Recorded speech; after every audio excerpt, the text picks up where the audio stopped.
बिस्मिल्लाहिर्रहमानिर्रहीम। नबी पाक सल्लल्लाहु अलैहि वआलिहि वसल्लम अल्लाह की कायनात में सबसे ज़्यादा बरगुज़ीदा और अफ़ज़ल इंसान हैं।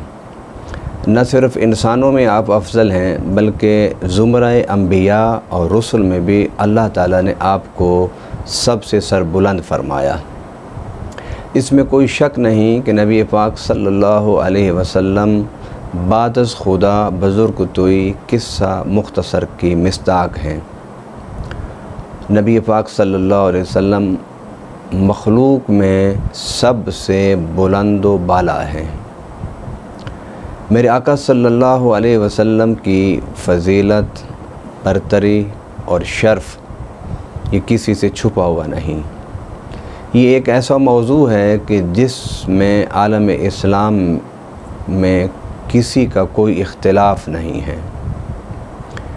मशरिक़ से मग़रिब और शुमाल से जुनूब तक हर मुसलमान की ज़ुबान पर यही है कि रब्बुल आलमीन ने अपने बाद अगर किसी को रुतबा और मकाम और शर्फ़ अता फ़रमाया तो वो हमारे आका सल्लल्लाहु अलैहि वसल्लम हैं।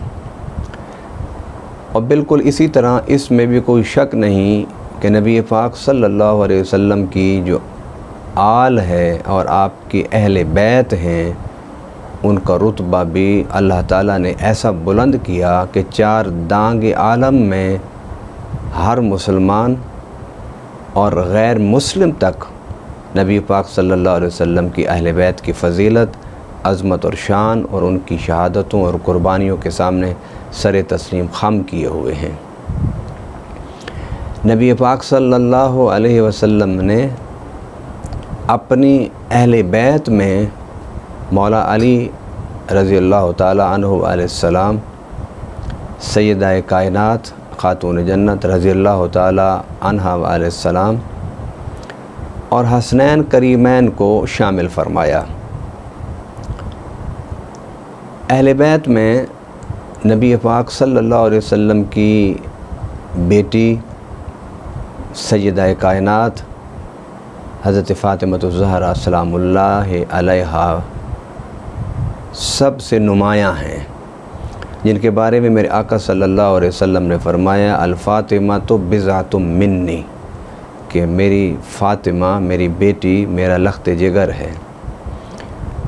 इंसान की ज़िंदगी जिस्म के बाकी आज़ा पर मुनहसर नहीं है, मगर इंसान की ज़िंदगी का बका उसके जिगर और दिल पर होता है। बाकी आज़ा अगर मुतासिर भी हों तो इंसान ज़िंदा रहता है, खा वो सिसक सिसक कर रहे, लेकिन ज़िंदगी की तार जुड़ी रहती है। नबी पाक सल्लल्लाहु अलैहि वसल्लम का हज़रत बीबी फ़ातिमा को अपना लख्ते जिगर कहना, अपना दिल बंद कहना, अपने दिल का टुकड़ा कहना, इसका मतलब ये है कि नबी पाक सल्लल्लाहु अलैहि वसल्लम की सारी खुशियाँ हज़रत फ़ातिमा के साथ जुड़ी हुई हैं। जो नबी पाक सल्लल्लाहु अलैहि वसल्लम को खुश करना चाहता है वो हज़ूर के जिगर को और दिल को खुश करे, और हज़ूर का जिगर और दिल सैयदा कायनात हैं। अहले बैत में मौला अली हैं। मौला अली के बारे में मेरे आका सल्लल्लाहु अलैहि वसल्लम ने फ़रमाया, उनकी शान हमें बताते हुए कि अना मदीनतुल इल्म व अलीयुम बाबुहा, कि मैं इल्म का शहर हूँ और अली उसका दरवाज़ा है। सुभान अल्लाह, क्या खूब मेरे आका सल्लल्लाहु अलैहि वसल्लम ने मौला अली के बारे में एक मकाम पर फ़रमाया, मन कुन्तु मौला हो फ़हाज़ा अलीयुम मौला हो, कि जिसका मैं मौला हूँ अली उसका मौला है। मतलब क्या हुआ कि जो मुझे अपना मौला बनाना चाहता है उसे चाहिए कि वो अली को अपना मौला बनाए, अली को अपना सरदार बनाए, अली को अपना आका बनाए। अहले बैत के ये दो शख्सियात ऐसी हैं जिनके बारे में मेरे आका सल्लल्लाहु अलैहि वसल्लम ने फ़रमाया कि जो इनसे मोहब्बत करेगा वही साहिब ईमान होगा, जो इनसे बुग़्ज़ रखेगा वो कलमा पढ़ता रहे मुसलमान और मोमिन नहीं हो सकता, वो मुनाफिक है। गोया अल्लाह के प्यारे नबी सल्लल्लाहु अलैहि वसल्लम ने ईमान की पहचान इन दो शख्सियात की मोहब्बत को करार दिया। अहले बैत में सैयदना इमाम हसन रज़ी अल्लाह ताला अन्हु अलैहिस्सलाम हैं। इमाम हसन वो मेरे आका सल्लल्लाहु अलैहि वसल्लम के फ़र्जंद हैं, नवासे हैं कि जिन्होंने दुश्मन, मुआनिदीन, हासिदीन के हसद को पारा पारा कर दिया, दुश्मनी को पांव तले रोन दिया। किस तरह कि हज़ूर सल्लल्लाहु अलैहि वसल्लम को काफिर कहते थे, नाउज़ बिल्लाह, क्यों मुकाबला करते हो मोहम्मद का, ये तो नाउज़ बिल्लाह अबतर है। अबतर का मतलब मक़तूउन नस्ल, इसका तो कोई भाई नहीं है। अरब माशरे में सबसे बड़ी क़ुव्वत औलाद यानी बेटे और भाई हुआ करते थे। तो आपका भाई कोई नहीं था, तो उन्होंने कहा ये तो अबतर है, नाउज़ बिल्लाह, मक़तूउन नस्ल है। तो जो मक़तूउन नस्ल होता है वो मक़तू ज़िक्र होता है, इसका तो ज़िक्र अब ख़त्म हो जाएगा, तो क्यों मुखालफत करते हो, अपनी सलाहियतें क्यों ज़ाया करते हो। ये अपने दिल को तसल्ली दिया करते थे। तो आपकी औलाद हुई, आपके बेटे हुए, हज़रत कासिम हुए, हज़रत इब्राहीम हुए, आपके 3 साहबज़ादे थे, तीनों में से कोई भी ज़िंदगी में बहयात बाक़ैद न रहा। तो उन्होंने कहा कि बेटा इसका कोई नहीं है, भाई इसका कोई नहीं है, तो छोड़ो, इसकी क्या मुखालफत करनी है। तो अल्लाह ताला ने उनके जवाब में फ़रमाया था, इन्ना आतैनाकल कौसर, ये तुझे अबतर कहते हैं, ए प्यारे, हमने तो आपको कौसर अता फ़रमा दी है। कौसर का माना क्या कि दुनिया की ज़िंदगी में बेबहा खैर और नेमतें और बरकतें, और आखिरत की ज़िंदगी में बेबहा खैर, नेमतें और बरकतें ए प्यारे हमने आपको दे दी हैं। मुफस्सिरीन किराम फरमाते हैं कि कौसर का इशारा सैयदना इमाम हसन की तरफ भी था कि हम आपको औलाद देंगे जिनसे आपकी नस्ल भी चलेगी, आपका ज़िक्र भी चलेगा। मेरे आका सल्लल्लाहु अलैहि वसल्लम की औलाद 2 किस्म की है, एक रूहानी औलाद जो उम्मती हैं, और एक जिस्मानी औलाद जो सैयदना इमाम हसन और सैयदना इमाम हुसैन रज़ी अल्लाह ताला अन्हुमा है। मेरे आका सल्लल्लाहु अलैहि वसल्लम की रूहानी और जिस्मानी औलाद 4 दांगे आलम में मौजूद है। दुनिया का कोई कोना, कोई गोशा ऐसा नहीं है कि जहाँ पर हज़ूर सल्लल्लाहु अलैहि वसल्लम की उम्मती मौजूद न हो। और इसी तरह अगर आप देखें, दुनिया का कोई बर्र-ए-आज़म ऐसा नहीं कि जिसमें नबी पाक सल्लल्लाहु अलैहि वसल्लम की आल मौजूद ना हो। तो फरमाया, तुम तो चले थे मेरे नबी का ज़िक्र मिटाने और उसकी नस्ल मिटाने चले थे, ज़रा देखो तो सही, जिधर तुम नज़र दौड़ाओगे तुम्हें उस तरफ मेरे आका के शेदाई, आशिकान और मुहिब्बीन नज़र आएंगे। जहाँ भी जाओगे वहाँ तुम्हें मेरे आका सल्लल्लाहु अलैहि वसल्लम की आल नज़र आएगी। न हज़ूर की उम्मती मिट सके, न हज़ूर की आल मिट सकती है। इसलिए कि रब ने कहा है कि प्यारे, हमने आपको खैर कसीर अता फ़रमा दिया। तो हज़रत इमाम हसन के पैदा होने पर रसूलुल्लाह सल्लल्लाहु अलैहि वसल्लम ने बहुत खुशी मनाई और ज़मीन व आसमान पर खुशी के झंडे बुलंद हो गए कि कुफ्र के मुँह तोड़ अल्लाह ने आज जवाब दे दिया। और हज़रत इमाम हसन रज़ी अल्लाह ताला अन्हो फरमाते हैं कि मुझे हज़ूर सल्लल्लाहु अलैहि वसल्लम अपने कंधों पर बिठा के शहर मदीना की सैर कराया करते थे। तो सैयदना अबू बकर सिद्दीक़ रज़ी अल्लाह ताला अन्हो अलैहिस्सलाम ने देखा। तो अगले दिन हज़रत इमाम हसन फरमाते हैं कि मुझे अबू बकर ने अपने कंधे पर बिठा लिया और मदीना की गलियों में चक्कर लगा रहे थे। तो सामने से मौला अली से मुलाकात हो गई, तो दोनों मुस्कुराए। सहाबा किराम के इख्तिलाफ़ात और झगड़ों पर खुदा के लिए अपनी दुकानें ना सजाओ, इसलिए कि इनमें कोई झगड़ा नहीं था, इनमें कोई इख्तिलाफ़ नहीं था। क्या लड़ाई और झगड़े और दुश्मन एक दूसरे की औलाद को कंधों पर उठा के गलियों में फिरा करते हैं। सैयदना सिद्दीक़ अकबर मुस्कुराए। अकबर रज़ी अल्लाह ताला अन्हु की इतनी बेतकल्फ़ी थी मौला अली से कि आप फरमाने लगे कि अली ये ना समझना कि मैं तेरा बेटा समझ के हसन को कंधों पर बिठा के फिर रहा हूँ, ये शबी है मेरे आका की। यानी मौला हसन की सबसे बड़ी खूबी ये थी कि आप मेरे आका सल्लल्लाहु अलैहि वसल्लम की शबीह कामिल थे। और दूसरा फरमाया सैयदना सिद्दीक़ अकबर ने कि अली मैंने इसलिए हसन को कंधों पर बिठाया है कि कल मैंने आका को देखा था कि हसन को कंधों पर बिठा के शहर मदीना के गलियों में घूम रहे थे, तो मैंने कहा कि हजूर की इस अदा को भी मैं ज़िंदा कर जाऊं, क्योंकि हमारे लिए तो इस्लाम है ही ये कि हम मुस्तफ़ा की अदाओं को ज़िंदा करें और उस पर मर मिटें। ज़िमनन मैंने आपको ये बात बताई कि अबू बकर और मौला अली के अगर इख्तिलाफ़ात और झगड़े और लड़ाइयाँ होती तो कभी एक दूसरे की औलाद को इस तरह मोहब्बतों से उठा के कंधों पर ना फिरा करते। और हज़रत इमाम हसन की सबसे बड़ी फ़जीलत ये कि जो मौला हसन को देखता था वो ऐसे समझता था कि मैं मुस्तफ़ा को देख रहा हूँ।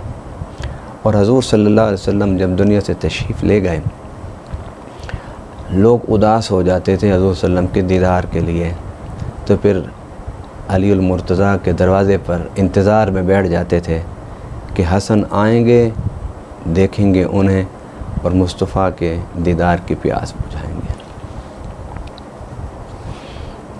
ये सबसे बड़ा फजल और करम और फ़जीलत और शान है सैयदना इमाम हसन की कि लोग हजूर सल्लम के दुनिया से जाने के बाद हज़रत इमाम हसन को इस नज़र से देखते थे कि हम रुख़ वद्दुहा को देख रहे हैं। और अहले बैत के चौथे फ़र्द हैं सैयदना इमाम हुसैन सैयदुश्शुहदा, शुहदाए करबला व शुहदाए आलम इस्लाम, सैयदना इमाम हसन रज़ी अल्लाह ताला अन्हु अलैहिस्सलाम। और उनकी फ़जीलत के बारे में कोई एक हदीस नहीं है, बेशुमार हदीसें हैं। मैं सिर्फ 2 हदीसें बयान करके अपनी गुफ्तगू को समेटना चाहता हूँ। पहली बात तो ये कि हज़ूर सल्लल्लाहु अलैहि वसल्लम ने फरमाया हुसैन मिन्नी व अना मिन हुसैन, कि हुसैन मुझसे है और मैं हुसैन से हूँ। ये तो समझ आती है कि हुसैन मेरे आका से हैं, लेकिन ये समझ नहीं आती कि मेरे आका हुसैन से कैसे हैं। तो मुफस्सिरीन ने इसकी वजाहत करते हुए बताया कि ये तो समझ आ गई बात कि हजूर सल्लल्लाहु अलैहि वसल्लम की औलाद है इमाम हुसैन, तो इमाम हुसैन हजूर से ही हुए। ये नुक्ता कि हजूर हुसैन से कैसे हैं, तो कहते हैं उसके लिए आपको करबला को देखना होगा। करबला में इमाम हुसैन ने अपने नाना के दीन पर अपने बच्चों को, अपने जवान अली अकबर को, मासूम अली असगर को, ओन मोहम्मद को, कासिम को, अब्बास को और अपने जानिसारों को शहीद करके ख़ुद हजूर के दीन पर कुर्बान हो गए कि दुनिया पुकार उठी कि अब दीन की बका और पहचान करबला से है। तो गोया हजूर हुसैन से हैं, इसका मतलब क्या हुआ कि मेरे आका के दीन की हिफाजत और मेरे आका सल्लल्लाहु अलैहि वसल्लम के दीन की बका, मेरे आका सल्लल्लाहु अलैहि वसल्लम के दीन का इहया और मेरे आका सल्लल्लाहु अलैहि वसल्लम की दीन की शनाख्त अब शहादत हुसैन है। इसलिए फ़रमाया कि मैं हुसैन से हूँ। सैयदना इमाम हुसैन अलैहिस्सलाम रज़ी अल्लाह ताला अन्हु को भूखा और प्यासा रखने की किस में जुर्रत थी, किस में ताकत थी कि वो उन्हें भूखा और प्यासा रखें? नहीं हो सकता। वो पानी लाने से रोक सकते थे ना, रोका उन्होंने। और अगर मेरे हुसैन चाहते पानी को इशारा फरमाते तो पानी की लहरें ख़ुद उछल के हुसैन के कदमों में हाज़िर हो जाती। मगर अल्लाह के इम्तिहान पर आप साबिर थे।